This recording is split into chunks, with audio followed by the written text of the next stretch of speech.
Last Wednesday, the world witnessed with shock MAGA mobs storming the U.S. Capitol, climbing the walls, smashing the windows, rampaging through the halls and looting congressional offices, called forth and unleashed by Donald Trump, who could even be called the wannabe second president of the Confederacy.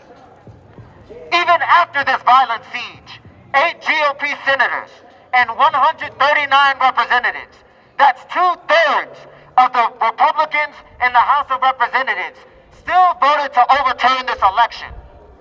A new poll yesterday showed that 77% of Republicans still supported Trump after this attempted coup.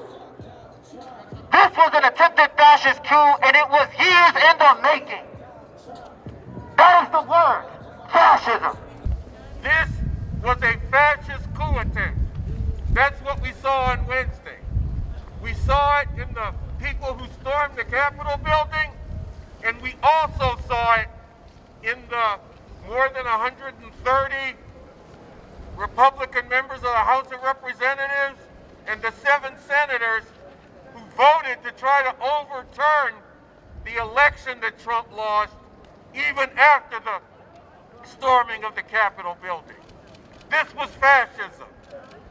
Fascism is vicious, unrestrained white supremacy, police terror, male supremacy, vicious America #1 chauvinism that we saw manifested in the immigrants put in concentration camps on the border, and unleashed and unrestrained attacks on the environment of the very planet that we live under. All right, so you just heard from Carl Dix of the Revolutionary Communist Party. Next up, I want to introduce Reverend Lamar of Metropolitan AME Church right here in Washington, D.C. If you remember, Reverend Lamar is the pastor at the church who last month, their Black Lives Matter banner and placard was vandalized by Proud Boys coming to this city once again to maraud and vandalize the city in the name of white supremacy. Give it up one more time for Reverend Lamar. The president and all of his enablers must be prosecuted, and history must record them as criminals, such as to deter this kind of action in the future. And so we demand from our political leaders the immediate removal of this president, while understanding, as my colleagues have said, it will not end fascism, but it will show that there is a counterforce. And if we continue to bear witness and build a new world, more people will join us in building a United States and a globe where human beings can flourish together. They came to our church to tear down our sign and to intimidate us. But we are bolder about the work of human freedom and liberation. We will not be deterred. We will not be intimidated. We're in the streets now. We'll be in the streets tomorrow. And we will continue this work of building a world where all human beings can live in dignity. We actually have to be out in the streets to drive them out. And we got to drive Trump out now.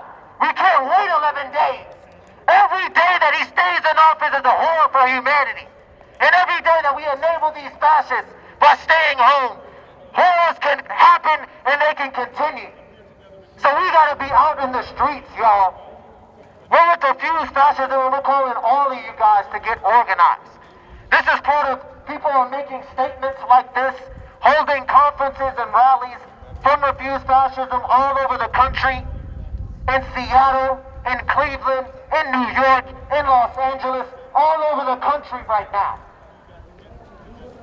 So I thank you for being part of today's action.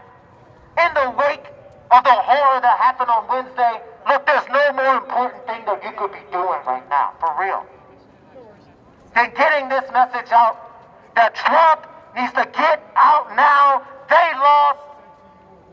Pack up, drive up the U-Haul to the White House, lock the doors, and get the hell out of here.